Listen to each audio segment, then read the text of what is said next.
Hello from very sunny and very humid Penang, Malaysia. Today I'd like to share about temperance. Now, temperance is a journey into balance, integration, and soulful moderation between licentiousness and strictness. Temperance is a third way created by neither controlling or indulging, but by holding the freedom and responsibility one has in any given circumstance.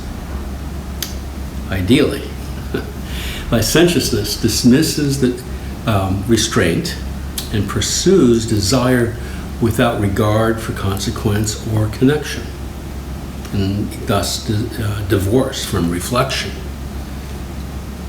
Licentiousness may feel like liberty, but it dissolves boundaries. And these boundaries, they normally hold and protect meaning, relationships, and integrity, and is thus unsustainable. Strictness is frozen order enforcing rigidity, negates responsiveness, and holds form over feeling. Structure is held and preserved, but intuition and spontaneity is suppressed. In groups, we find that strictness leads to fear and loathing, ultimately, instead of reverence. Listening to and holding space for both desire and discipline is what's called for. Okay? This is temperance. Instead of suppressing, it channels in a meaningful way, thus allowing intentional transformation to happen. Temperance, when viewed through the lenses of anthroposophy and evolutionary astrology, which I'll call EA, becomes far more than a moral virtue that is determined and expected from external sources. In reality, it's a spiritual practice of harmonization, soul development, and karmic refinement by one's own determination. In Rudolf Steiner's anthroposophy, temperance is not merely self-restraint. It's a conscious balancing of soul forces. It relates to the cultivation of the sentient soul, where desires and impulses are refined through inner discipline and spiritual insight and intuition. When we work on balancing and harmonizing the three main soul experiences of thinking, feeling, and willing, we develop temperance. It's the virtue that prevents one force from dominating the others. Now, Steiner emphasized that true morality arises from free, imaginative acts, creative acts, giving rise to moral imagination and freedom. Temperance supports this by ensuring that freedom is not lost to excess or compulsion. Anthroposophy sees temperance as a rhythmic virtue, one that aligns the human being with cosmic order, as is found to be key in EA, evolutionary astrology. Aligning oneself with cosmic order, by which moderation and timing are sacred, is echoed in things like biodynamic agriculture, eurythmy, seasonal festivals, recognizing human stages of development, and planetary and other natural cycles. In evolutionary astrology, temperance is a soul-level response to past life patterns of excess, imbalance, or trauma. And it's often symbolized by planetary aspects that suggest karmic refinement, especially those involving Venus, Saturn, or Neptune. EA centers on Pluto as the marker of soul evolution.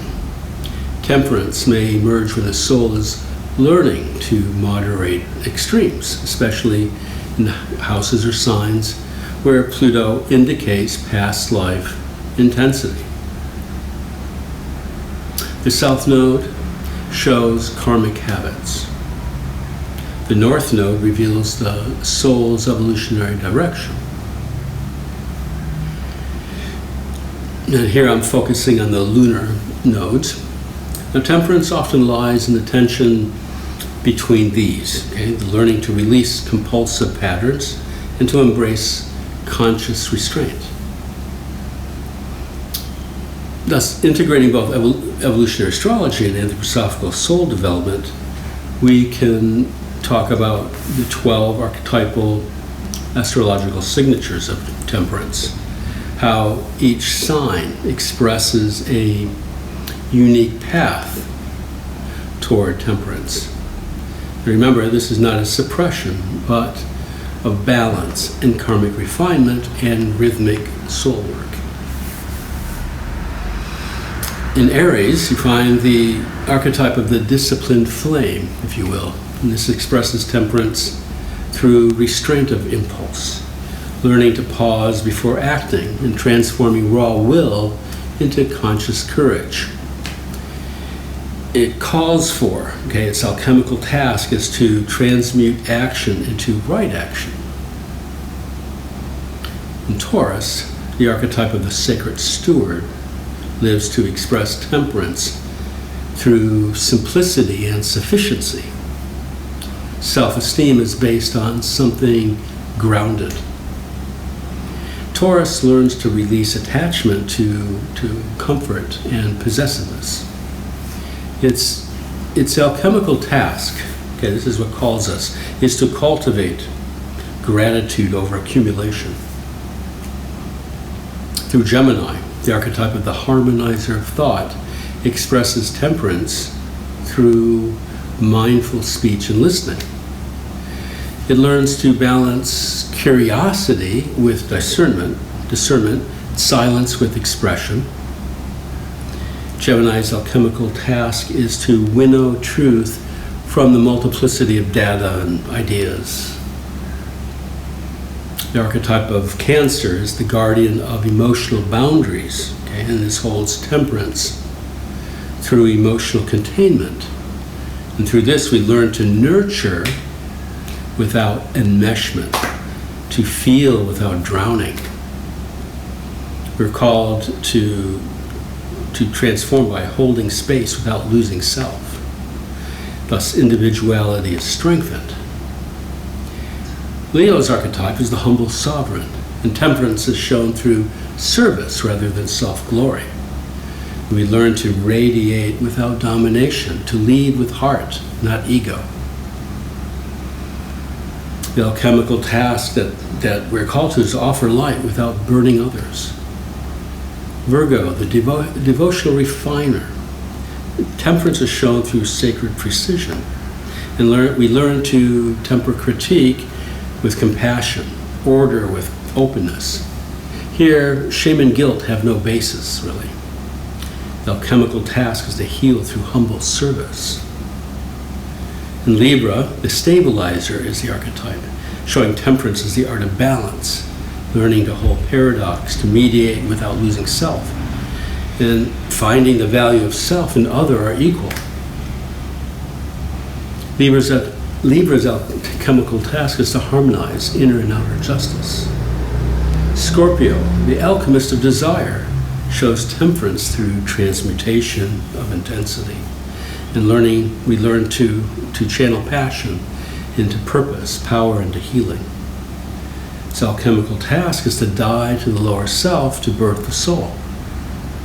In Sagittarius, the pilgrim of wisdom is the archetype, showing temperance through philosophical grounding, expansion of soul through accepting the thoughts of others, and we learn to temper our zeal, with humility. We find freedom with responsibility. We're called to the alchemical task to seek truth without dogma. Capricorn, the mountain hermit, is the archetype, showing temperance through endurance and timing, achievement through balancing ambition with patience, structure with soul. We are called to build what endures beyond the self. The archetype of Aquarius, the visionary weaver, Temperance shows the integration of ideals, and we learn to balance innovation with tradition, detachment with empathy. Its alchemical task, we're called to serve the future without severing the present. And Pisces, the mystic vessel, is the archetype, showing temperance through spiritual discernment, learning to hold boundaries in compassion and to dream without losing our sense of self. And we are called to channel the infinite into form. Now, the planets and soul forces related to temperance, we can see them. I'm just focusing on a few here. Saturn shows boundary, discipline, karmic refinement. Venus is harmony, relational balance, aesthetic restraint. Neptune, surrender, spiritual discernment, dissolving ego excess. Pluto is deep transformation, soul transformation through moderation. Now, Mercury is thoughtful meditation, rhythm between inner and outer dialogue. Now I'd like to share some things about the theme of temperance in the seasonal rhythms. Just a few thoughts. The autumn equinox, we have Libra scales.